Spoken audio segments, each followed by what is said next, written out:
But why? So having two spare tires in the rear serves two different purposes. This is a dedicated off-road rig. It is a pre-runner build, not actually going to pre-run any races, but just do a lot of off-roading and do a bunch of sand ripping out at Silver Lake Sand Dunes. So for a typical pre-runner, you normally want the rear end sitting a little bit lower than the front end, because as you go off any kind of jump or as you go through the whoops, you want the vehicle to stay as level as possible. And with your typical suspension, you'll normally get some kick in the rear end due to how your factory rear suspension is typically preloaded. That's why you have the rear end sitting lower than the front.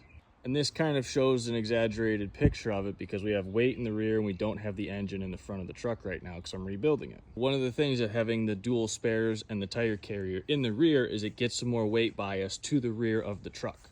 Because the last thing you want as you go off a jump is to absolutely just nosedive coming down. Adding weight into the rear, such as the bed cage, my transmission coolers, the tire carrier, helps make the truck more leveled out. Lastly, let's say I have some kind of an issue, something happens where I blow out two tires on this side or I blow out one tire, I can put it in here and swap it, and then I still have another spare so I can continue to keep riding knowing that I have another spare on top of the spare that I just used. Lastly, it just looks cool. I mean, it looks cool having two spare tires coming out of the bed of your truck.